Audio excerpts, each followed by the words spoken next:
Assalamualaikum warahmatullahi wabarakatuh. Perkenalkan, nama saya Nur Halimah dari jurusan Administrasi Publik. Di sini saya akan menjawab 3 pertanyaan dari UTS Administrasi Pembangunan. Pertanyaan pertama, mengapa pentingnya mempelajari administrasi pembangunan? Jelaskan. Menurut saya, mempelajari administrasi pembangunan sangat penting karena berfokus pada pengelolaan sumber daya dan kebijakan untuk mempercepat pembangunan negara atau daerah. Beberapa alasan lainnya meliputi yang pertama, pengelolaan sumber daya yang efektif. Administrasi pembangunan membantu mengoptimalkan sumber daya manusia, alam, dan finansial untuk memastikan pembangunan berkelanjutan serta efisien. Yang kedua, perencanaan pembangunan terarah. Ini memungkinkan perencanaan kebijakan yang strategis dan sesuai dengan prioritas masyarakat, sehingga pembangunan lebih berfokus pada sistematis. Yang ketiga, pemberdayaan masyarakat. Administrasi pembangunan memberdayakan masyarakat melalui program-program yang meningkatkan partisipasi dan kualitas hidup. Yang keempat, efisiensi pemerintahan. Dengan perencanaan dan pemantauan yang baik, ini meningkatkan efisiensi dan akuntabilitas dalam pelaksanaan proyek pembangunan. Yang kelima, pembangunan berkelanjutan. Administrasi pembangunan memastikan pembangunan tidak hanya fokus pada ekonomi jangka pendek, tetapi juga lingkungan dan kesejahteraan sosial jangka panjang. Yang keenam, tata kelola yang baik. Ini memperkuat transparansi, akuntabilitas, dan partisipasi publik yang mendukung pemerintahan yang lebih adil dan merata. Yang ketujuh, mengatasi tantangan global dan lokal. Studi ini memberikan pemahaman tentang cara menghadapi tantangan seperti ketimpangan dan perubahan iklim dengan solusi lokal yang tepat. Secara keseluruhan, administrasi pembangunan merupakan kunci untuk pembangunan yang efektif, inklusif, dan berkelanjutan bagi masyarakat. Soal yang kedua, dari mana sumber-sumber pembiayaan pembangunan, serta jelaskan solusi dan kendalanya. Sumber pembiayaan pembangunan berasal dari berbagai sumber, baik domestik maupun internasional. Di antaranya ada yang pertama APBN dan APBD, yaitu anggaran pemerintah yang berasal dari pajak, retribusi, dan penerimaan negara lainnya. Yang kedua, investasi asing langsung, yaitu dana dari luar negeri untuk proyek infrastruktur dan industri. Yang ketiga, pinjaman luar negeri atau dalam negeri, yaitu pemerintah meminjam dari lembaga internasional atau pasar obligasi untuk proyek pembangunan.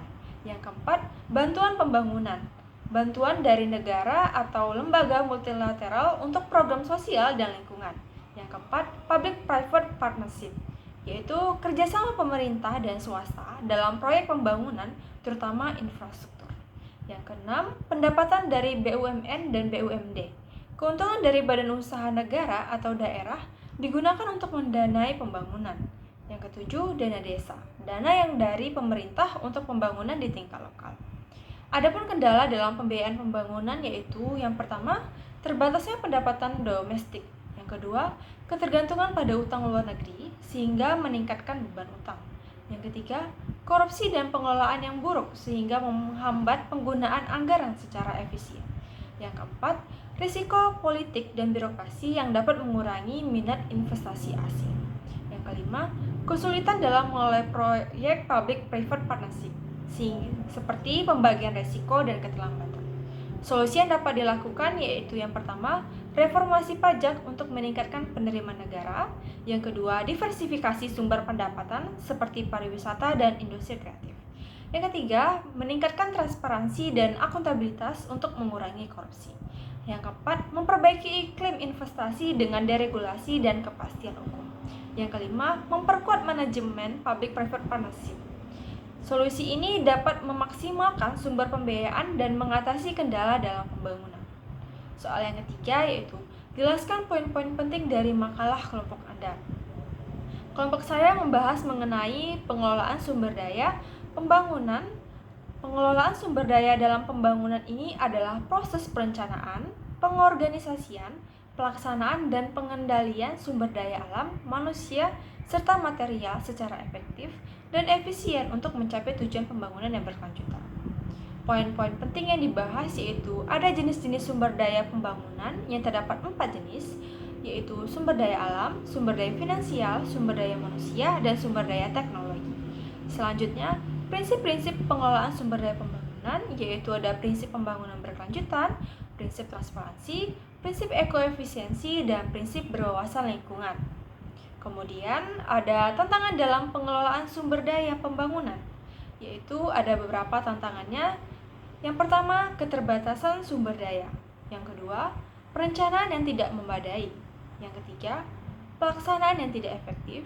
Yang keempat, evaluasi yang tidak optimal. Yang kelima, ada faktor eksternal. Yang terakhir, contoh pengelolaan sumber daya pembangunan yang baik. Ada beberapa contoh, yaitu yang pertama, perencanaan berkelanjutan. Yang kedua, pengelolaan sumber daya alam. Yang ketiga, pengembangan ekonomi lokal. Yang keempat, infrastruktur yang efisien.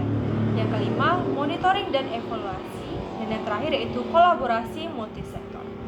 Baiklah, sekian jawaban saya untuk UTS dari Administrasi Pembangunan. Lebih dan kurang saya mohon maaf. Saya akhiri dengan Assalamualaikum warahmatullahi wabarakatuh.